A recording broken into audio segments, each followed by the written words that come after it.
Voltamos para o segundo bloco do programa Direito em Foco da Docum TV, hoje com a doutora Júlia de Paula, tratando do tema mobilidade urbana. Doutora Júlia, primeiro bloco, você contou um pouquinho da sua história, destacou aí as potencialidades da nossa instituição, do nosso curso de Direito, e aí no finalzinho a gente deixou uma perguntinha, o que seria essa mobilidade urbana? Então explica um pouquinho para o nosso telespectador entender um pouco melhor a respeito desse tema. Mobilidade urbana, de uma forma bem simples de falar, bem objetiva, é mesmo o deslocamento das pessoas, a interação delas na cidade. Em foco principal, a acessibilidade e a locomoção. E isso está interligado ao direito e à função da cidade. O direito das pessoas, a vida das pessoas na cidade, a questão de o convívio público, a função que a cidade tem na vida das pessoas, porque as pessoas passam grande parte da vida na cidade. No centro da cidade, tem que ir na rua para fazer alguma coisa, tem que ir ao mercado, tem que ir ao supermercado, tem que ir trabalhar. Então, a vida das pessoas está ligada à sociedade. E essa cidade tem que ter esse deslocamento para sair da casa e ir ao local desejado. Esse deslocamento é uma mobilidade. E a acessibilidade é necessária para algumas pessoas, por exemplo, os deficientes. Eles precisam de alguns mecanismos para se deslocarem da mesma forma que todos, em tese, teriam condições de buscar. Uma coisa que é interessante que você tocou é quando você fala, por exemplo, dos espaços, aliás, o deslocamento. Mas a gente percebe também a importância dos espaços, das praças. Muito embora a gente tenha que se deslocar do trabalho para casa, da casa para um local desejado, mas é importante também existirem espaços para as pessoas, de alguma forma, se encontrarem, debaterem, discutirem. A cidade é viva, do ponto de vista da formalidade, a gente pode dizer que a cidade é viva e ela tem que ser protegida nesse aspecto. Sim, essa menção sua lembra muito o que Lefebvre fala sobre o direito à cidade, como eu mencionei, que a cidade é o status público, é a questão de festa. Ele fala festa no sentido de ânimos mesmo, da cidade ser viva, das pessoas conversarem, das pessoas viverem a cidade.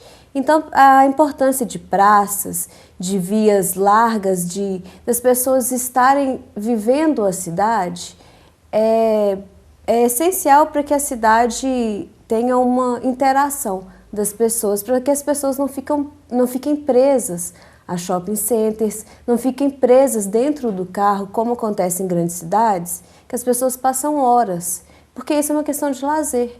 E lazer é essencial para a qualidade de vida.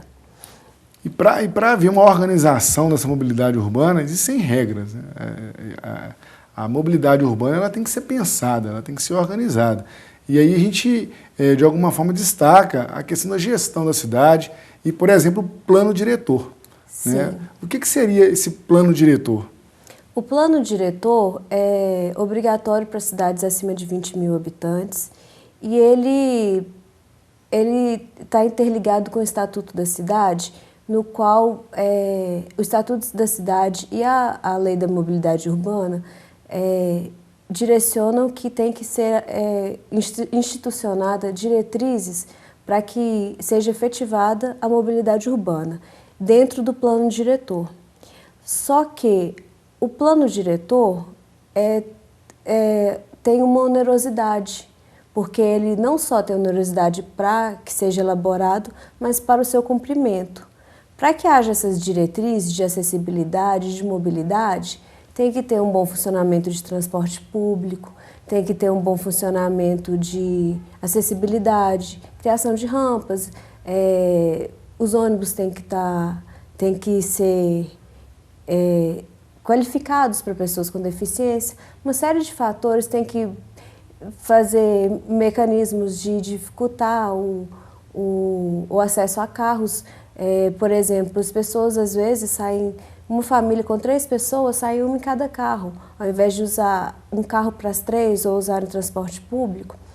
Então, o plano diretor visa instituir diretrizes para que essa mobilidade urbana seja mais eficaz e desafogue problemas de congestionamento que ocorre na maioria das cidades brasileiras, inclusive aqui em Caratinga. Em Caratinga, né, o que você percebe assim? A gente está inserido, né, como qualquer município, né, como qualquer cidade, a gente sofre dos mesmos problemas, né, que é a questão do trânsito, a questão do saneamento, a questão de ruas, né, que talvez não tenham sido pensadas para a época de hoje, porque Caratinga é uma cidade centenária. Né, então a gente verifica que a cidade foi construída, né, ao longo de um rio e que quando chove, né, o rio toma o espaço que foi construído, né, pelas pessoas. Então há uma série de problemas para poder se pensar a cidade. E Caratinga faz parte desse contexto, né? Sim. O problema dos rios é porque, primeiramente, a cidade foi construída há mais de 160 anos e não tinha um planejamento hídrico, um planejamento automobilístico. Tinha um ferroviário, mas que foi defasado e hoje nem existe mais. Então não tem meios para que haja escoamento de carro, nem escoamento de água. Então, como não tem como mudar o centro da cidade, porque não tem meios para isso, é necessário que o poder público faça adequações, como vias de acesso, criar meios de centros centros industriais, centros comerciais. São propostas que podem ser conversadas para tentar encontrar uma solução.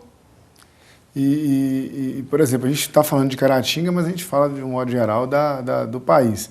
Né? Ligado à questão da gestão democrática, ligado à questão do plano diretor, a gente tem uma ideia de sustentabilidade. A gente estava até conversando aqui durante o intervalo, a sustentabilidade é um conceito, é um ideal, né? Porque a gente vive um Estado democrático de direito. E vivendo um Estado democrático de direito, a gente não pode ter, né, cerceamentos ao direito de ir e vir. Então, assim, como controlar, né, uma cidade se a gente não pode controlar, por exemplo, os fluxos, né, de pessoas, de veículos? Né? É um problema sério que a gente tem, né, de alguma forma, para poder enfrentar. Para você comentar essa questão da sustentabilidade, eu vou novamente te pedir licença para um breve intervalo, para a gente ter um tempo um pouquinho maior para poder comentar. O programa Direito em Foco volta já.